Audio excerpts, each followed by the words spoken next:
তো আজকে দেখো তুলসী প্রকাশনীর ক্লাস 7-এর যে ইংলিশ বইটা রয়েছে তার টেন্সের যে চ্যাপ্টার রয়েছে এগুলো আজকে করানো হবে। তো দেখো এখান থেকে দেখো পার্ট এ নন টেক্সচুয়াল গ্রামার এখান থেকে আজকে করানো হবে। তো এ থেকে দেখো fill in the blanks with present indefinite tense, অর্থাৎ প্রেজেন্ট ইনডিফিনাইট টেন্স দিয়ে এই ব্ল্যাঙ্কগুলোকে পূর্ণ করতে বলা হয়েছে। 1 নাম্বার দেখো দেয়ার আর, তো এখানে বি ভার্ব বসাতে বলছে, তাহলে কী হবে দেয়ার আর, যেহেতু এখানে মেনি বুকস রয়েছে বহু বচনে তার জন্য এখানে আর বসবে, তাহলে there are many books in the library.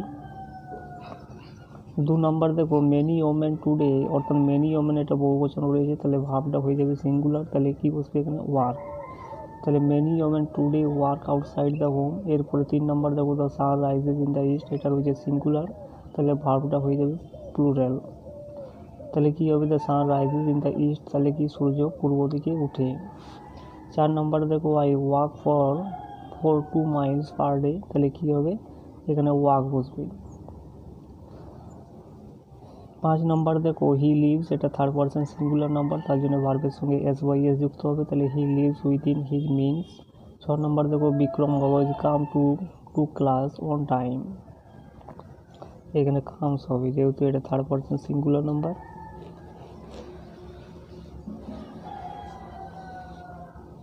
এরপরে বিয়েরগুলো দেখো fill in the blanks with continuous form of ten, অর্থাৎ কন্টিনিউয়াস ফর্ম অফ টেন্স দিয়ে এই ব্ল্যাঙ্কগুলোকে পূর্ণ করতে বলা হচ্ছে। 1 নম্বর দেখো Prabir dash with his friends when his mother called him, যেহেতু এটা পাস্ট টেন্সে রয়েছে তাহলে এটা হয়েছে পাস্ট কন্টিনিউয়াস টেন্সে, এটা ফার্স্ট ইনডিফিনাইট রয়েছে তাহলে এটা হবে ফার্স্ট কন্টিনিউয়াস টেন্সে। তাহলে Prabir was studying with his friends when his mother called him, অর্থাৎ প্রবীর পড়াশোনা করছিলেন তার বন্ধুদের সাথে যখন তার মা তাকে ডেকেছিল।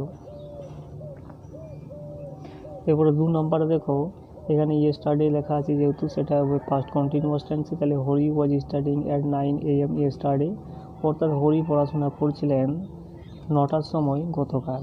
এবারে 3 দাগে দেখো দ্য ডগস, এখানে দেখো লাস্ট নাইট দেওয়া রয়েছে, তাহলে এটা হবে ফার্স্ট কন্টিনিউয়াস টেন্স, তাহলে the dogs was barking last night, অর্থাৎ কুকুরটা গত রাত্রে ঘেউ ঘেউ করছিল।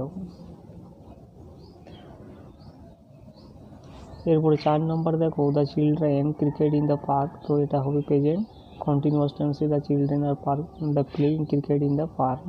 এবার 5 নম্বর দেখো মোহিত, এটা দেখো রয়েছে টুমোরো, অর্থাৎ কি কাল রয়েছে, তাহলে এটা ফিউচার কন্টিনিউয়াস টেন্সে হবে Mohit will be going to Delhi tomorrow, অর্থাৎ মোহিত কী করবে দিল্লি যেতে থাকবে কালকে। এরপরে দেখো 6 নম্বর দেখো they were eating when the bell rang, এটা দেখো রয়েছে ফার্স্ট ইনডিফিনাইট টেন্স, তাহলে এটা হয়ে যাবে ফার্স্ট কন্টিনিউয়াস টেন্স, তাহলে they were eating when the bell rang. 7 নম্বর দেখো এখানে নাও রয়েছে, তাহলে এটা হবে প্রেজেন্ট কন্টিনিউয়াস টেন্স, তাহলে কী হবে Sugandha is taking physical exercise now, taking. এরপরে 8 নম্বর দেখো এখানে নাও রয়েছে, তাহলে এটা হবে প্রেজেন্ট কন্টিনিউয়াস টেন্স, তাহলে it is running now.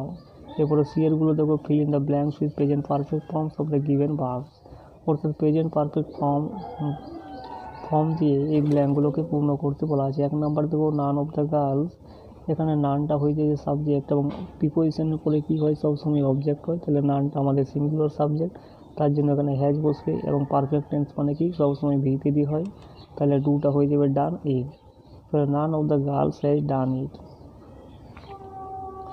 2 number দেখো দ্য পুলিশম্যান হ্যাজ ইনিশিয়েটেড, এটা রয়েছে সিঙ্গুলার তার জন্য এখানে হ্যাজ বসবে, দ্য পুলিশম্যান হ্যাজ ইনিশিয়েটেড, আর এটা V3 হয় পারফেক্ট টেন্সে, তাহলে হ্যাজ ইনিশিয়েটেড দ্য ইনভেস্টিগেশন।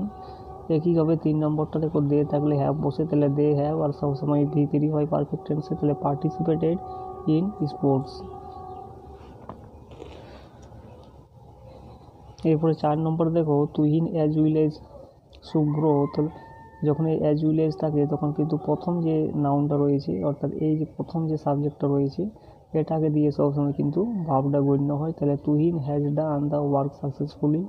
এরপরে 5 নম্বর দেখো he has worked with you, he থাকলে কি বসে সবসময় হ্যাজ বসে, এবং পারফেক্ট টেন্স মানে হচ্ছে V3, তাহলে কি হচ্ছে he has worked with you for 5 years।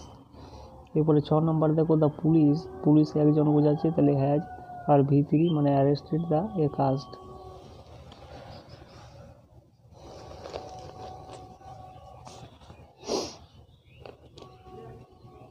এরপরে ডি এরগুলো দেখো underline the present perfect tense in the following sentence, অর্থাৎ কি আন্ডারলাইন করতে বলা হচ্ছে প্রেজেন্ট পারফেক্ট টেন্সগুলোকে।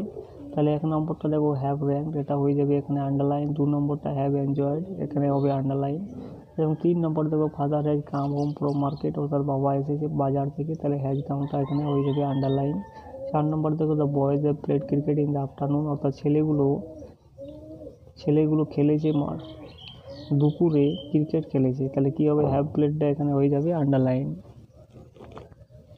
এরপরে 5 নম্বর দেখো the sky has been overshadowed with clouds, তাহলে কী হবে হ্যাজ বিন ওভারশ্যাডো, এটা হয়ে যাবে আন্ডারলাইন। এরপরে 6 নম্বর দেখো KKR has won the IPL trophy, তাহলে হ্যাজ ওনটা হয়ে যাবে এখানে আন্ডারলাইন। 7 নম্বর দেখো they have prepared their lesson, তাহলে হ্যাভ এর পরে যে V3 রয়েছে অর্থাৎ হ্যাভ প্রিপেয়ার্ড, এটা হয়ে যাবে আন্ডারলাইন।